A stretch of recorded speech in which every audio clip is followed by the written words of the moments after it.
So you know how most people want to make their mark on the world? The act of changing the circumstances of the earth itself in such a manner so that, in essence, you will live well beyond your corporeal form, making you, if not outright immortal, at least very long-lived, far beyond the lifespan of the average person. You see this in everything. From integral software to even the basest functions of civilization and the roads that you stomp your tattered sneakers across to even the sneakers themselves. All of that was in some form or another the impressment of another person's will upon life. And yes, we of course have a word for this. It's called legacy. Today's video is about a man with the best of intentions who had the grandest of dreams. He was well accomplished in his own right, but he longed for something greater. Only to find out that his legacy can not always be chosen, it's sometimes impressed upon you. This is the story about how Akon, one of the world's most famous hip-hop artists, crafted a grand master plan to build the world's most prosperous and self-sufficient futuristic city in Africa, a city that would be a utopia for all of its inhabitants. And how that entire grand plan ended up becoming the Fire Festival of cities. Actually, that's not a fair comparison. The city was so much worse. Akon City.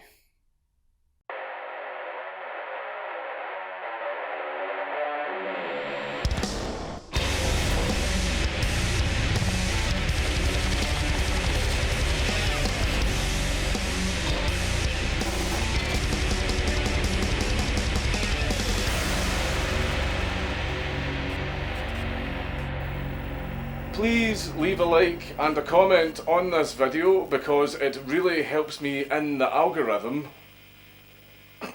Hey Chuddy, you've probably heard the news. He's with someone else now. I don't care though. I don't care. Because I've gotten someone better. No more will I have to rely on that floozy black licorice to help deal with my bad habits. No siree. Wait a second, you don't know what I'm talking about. Well, let me fix that for you with today's sponsor, Fume. That's right, Fume is back and they are better than ever. For those not in the loop, Fume is the gold standard flavoured air device with the mission of helping you ditch that one bad habit. And they are here with something new for you to suckle on. Introducing the Fume Zero. The newest innovation from Fume with a streamlined and refined chassis that is ever so classy. So, what's its deal? Well, it's quite simple. Fume Zero contains zero nicotine, zero electricity, and zero chemicals, just like the standard model, but without the hassle of replacing the flavour cores. Meaning, it is a sleek and simple pluck and suck in a cool trim and a proper frame. Twistable, kissable, and chewable just like the original. But more tasteful and more affordable. And don't you worry, it does come in some of the ravishing flavours that you know and love. From crisp mint to raspberry and even the new peach blush. There is certainly something just for you. My heart has already been taken by peach blush. He's just a peach and ever so sweet to me. I'm getting all bashful and gooey just thinking about him. So grab that old vape and make it ponder the meaning of entropy. As with Fume, you can tread the better path to ridding yourself of that one bad habit for good. Join over 500,000 sanguine suckle buddies today by scanning the QR code or going to tryfume.com to get zeroed in with the Fume Zero. Again, scan the QR code on the screen or go to tryfume.com to get zeroed in with the Fume Zero. And now, back to the video. Yes, seriously, this video is about Akon. Born Aluane Damala Buta Time Puru Naka Lululu Badaria Akon Tiam on April 16th, 1973 in St. Louis, Missouri. Yes, that actually is his legal name. The man who proudly proclaims and celebrates his act of recreational coitus while standing on a rooftop with digivolved Michael Cera and the other one. Well, why the fuck are we talking about Akon?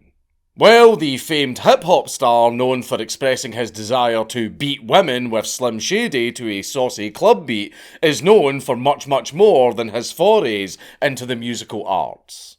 Indeed, this man, nay, this visionary, is actually quite the pioneer. And quite the businessman. You see, Akon is actually quite the avid philanthropist, as rather than spending his hard-earned moolah on just drip, Rolexes and the other such flourishings of a self-made new American man, instead he actually puts it towards things that are a lot more tangible and actually productive. Alongside the more orthodox endeavours like putting money towards charities like Feed the World, which, as the name suggests, tries to feed the world. How noble, but not special. My mum feeds me all the time, and I am her world. What separates Akon from the rest of the performatively charitable chuds is a few things. One, he's actually African. Being that he's an ethnic Tukulor and he spent a large swathe of his childhood moving about between the United States and his actual homeland, Senegal. That is to say, he has actual skin in the game for a lot of these charities, and let's be completely honest, it's always going to Africa. Another thing about Akon that sets him apart is the fact that he doesn't just dump money into charities to look good and virtuous. He establishes charities as well, and not just vague feel-good ones either.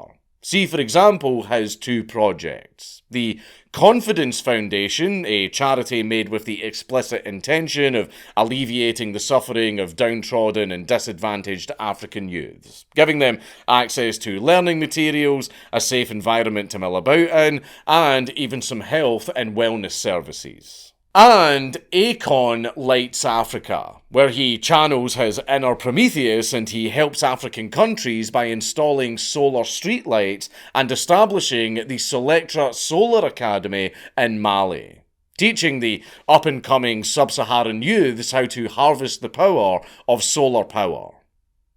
Yes, really, Akon set up an academy to teach African children how the sun works. But credit where it's due. He is doing genuinely good things, but regardless, he has brought electricity to people in 14 different African countries. And he should be commended for that, at least. Even if he did have to do some shady shit to get his foot in the door in a lot of these places. Like proposing investment in a country during election season by approaching one of the candidates and installing solar panels in a village of their choice for free. Very sneaky, but also pretty fucking clever. This results in Akon making some good government connections that could come in handy in the future, alongside giving the respective candidate a free PR boost, as the solar panels being erected makes the leader-to-be looks like he actually cares and actually gives a shit about his constituents-to-be. Now, on one hand, it's a charity, and that's kind of how they work. And true to form, the charity did exactly what it was meant to do, and it installed the solar panels just as promised.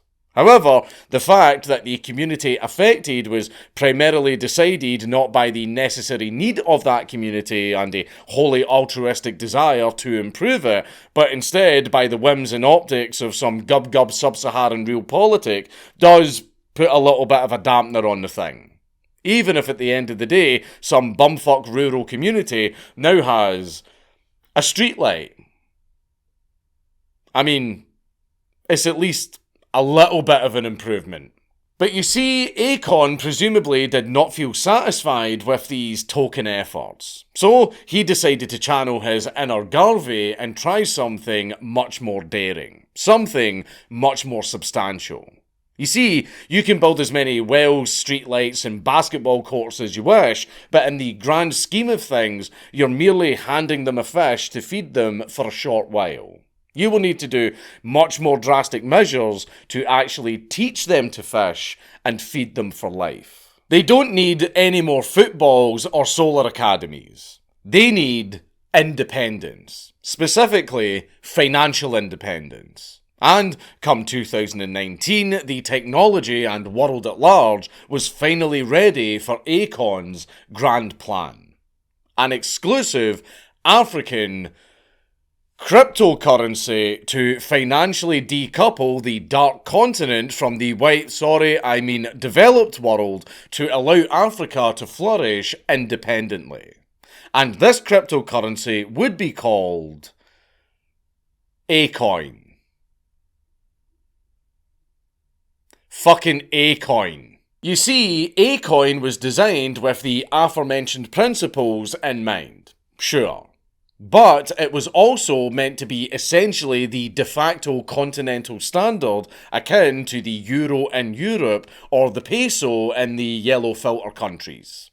Being able to avoid the inherent instability of orthodox currencies present in the continent. Alongside this, Acoin is a cryptocurrency explicitly designed to sidestep African governments when investing in Africa. Because, of course, you think normal governments are wasteful with your money. You cannot imagine the stupid shit that African governments spend aid money on when they're not just stealing it. It's not just corruption.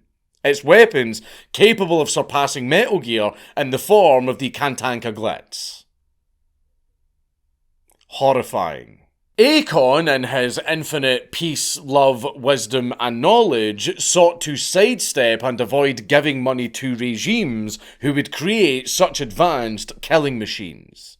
And thus we get Acoin, the currency of peace, freedom and streetlights. Slight issue, however, no African country, not a single one, or aspiring entrepreneur has adopted the coin or ever even really acknowledged its existence. Fuck. Well, clearly, this is because the masses don't yet understand the tone and utter scale of Akon's vision. Allow me to elaborate. You see, as far as Akon was concerned, the African people needed an ideal. Something to aspire towards. Something to inspire awe and wonder.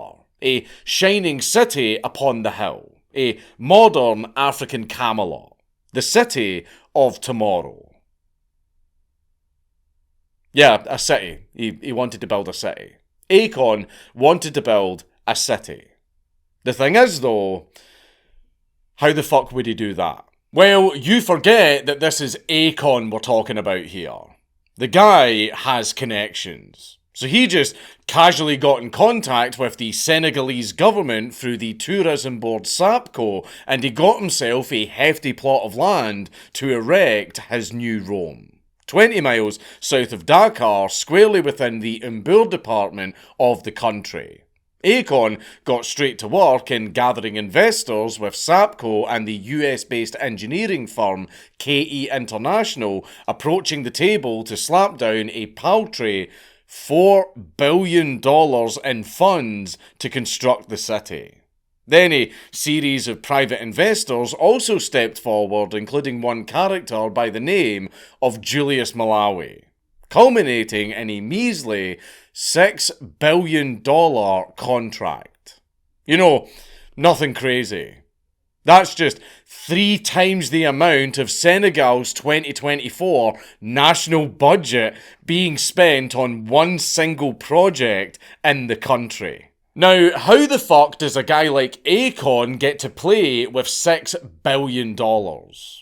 Well, other than being a hip-hop sensation and having connections, Akon was also the proud owner of a fucking diamond mine in South Africa. So he's somewhat more wealthy and influential than you might expect. Honestly, this doesn't exactly relate to the topic at hand too much, but I felt compelled to bring it up because... what the fuck?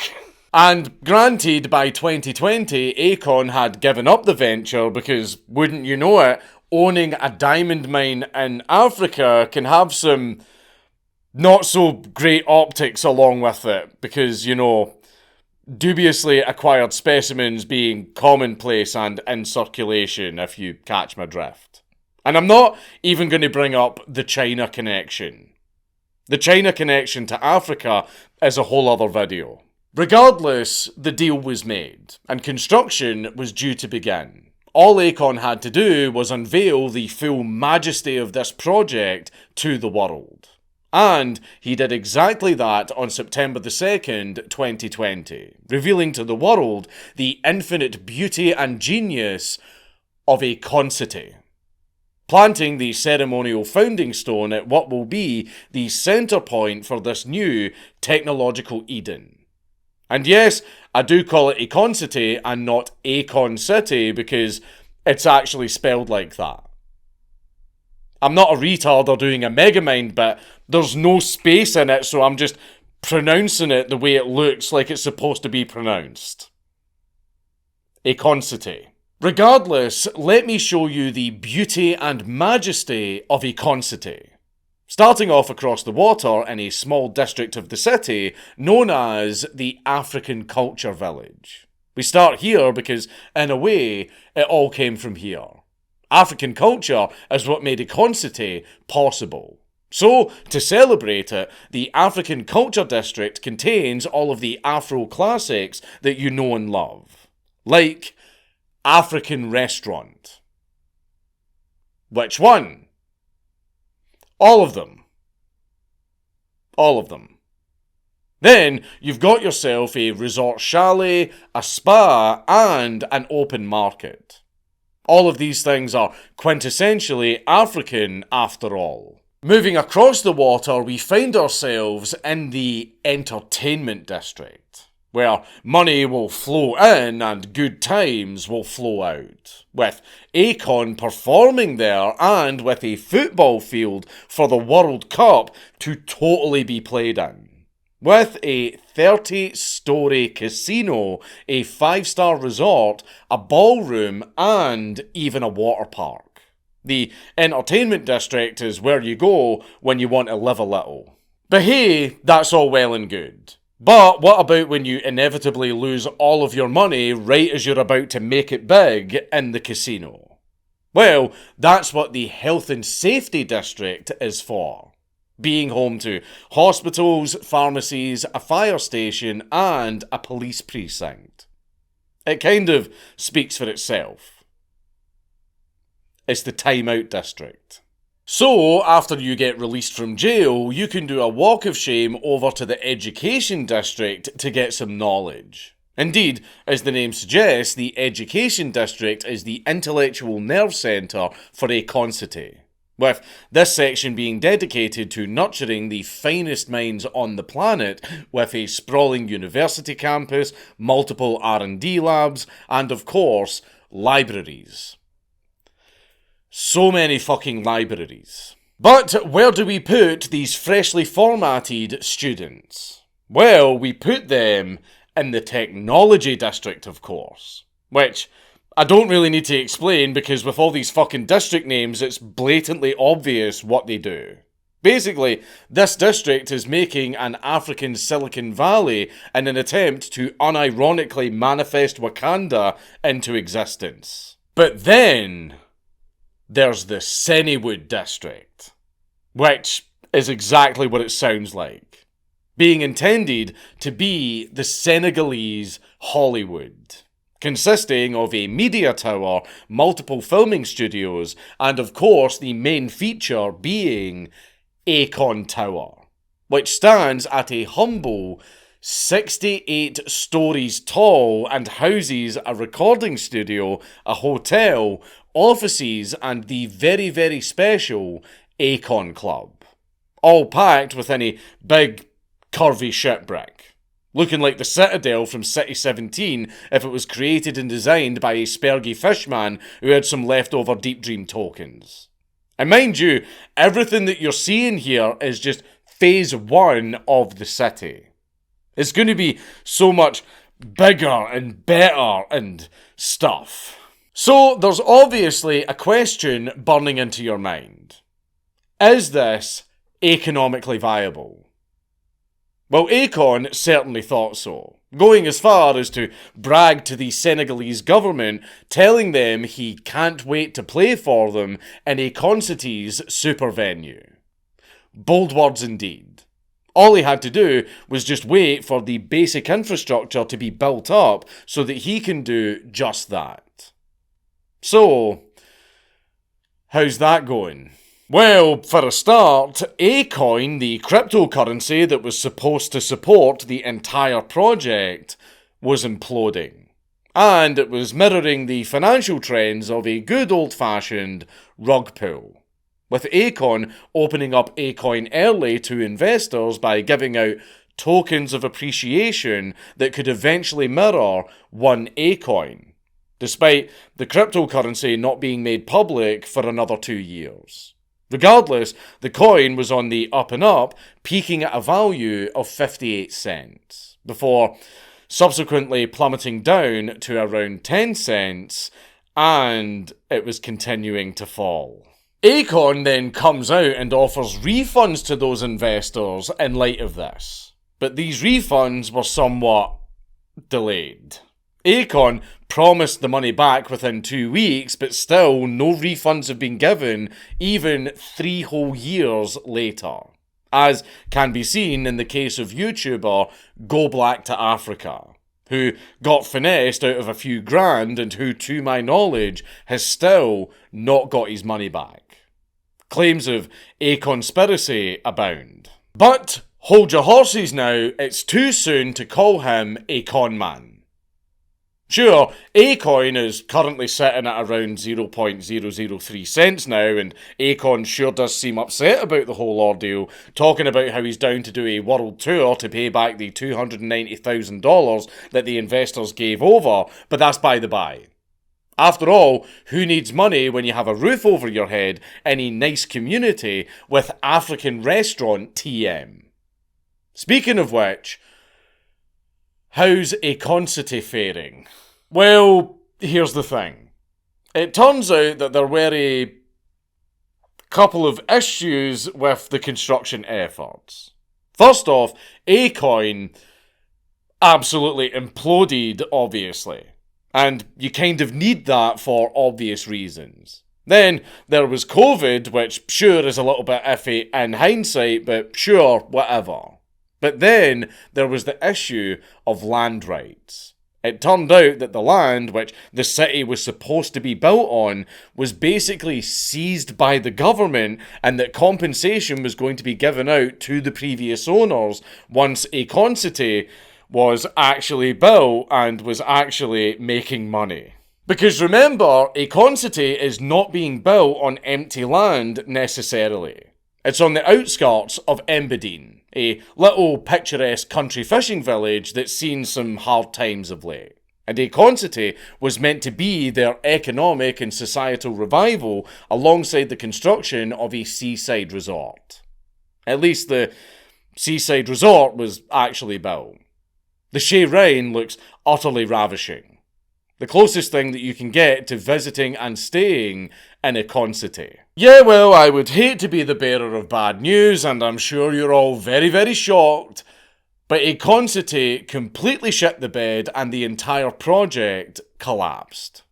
Indeed, the Garveyite curse has struck once more, and after 5 years and $6 billion, all Akon City has made is a youth centre, the husk of the reception area, which was never even finished, it's still sitting there half built, with cows just wandering around it, and also the stone that Akon put down, and also, finally, and I shit you fucking not, a fucking basketball centre. That's it. Those are all the things that were built. And one of them's not even finished. And it's the reception. The reception for the whole city.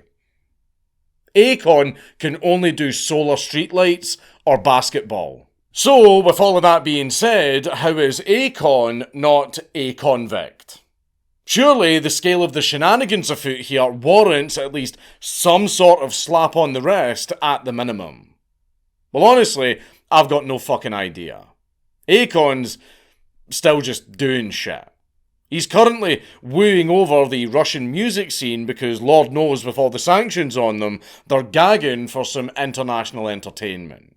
He even went to the effort of recreating his hit song, Smack That, by smacking the back of his security's head for some reason. So I am very, very sorry for the rather abrupt ending to this video, but that really is it. That really is it. It's over. It's done. Acoin City will never happen. All of that planning, money, cryptocurrency tomfoolery, government corruption, and $6 billion worth of investment resulted in a half-built reception. There's seemingly no real fallout at all from this entire ordeal to speak of, barring a lawsuit from some music producer called Devin Stevens regarding the scheme. And I don't know shit about him, and frankly, I don't really care. Barring the fact that he's got a remarkably Tariq Nasheed-esque aura about him. So that's pretty cool, I guess. Seriously, it's just a series of shit dilapidated buildings that are just kinda funky looking. I don't really want to pad out this video and waste your time by channeling Ongo and giving you my architectural critique. There's really not much to show.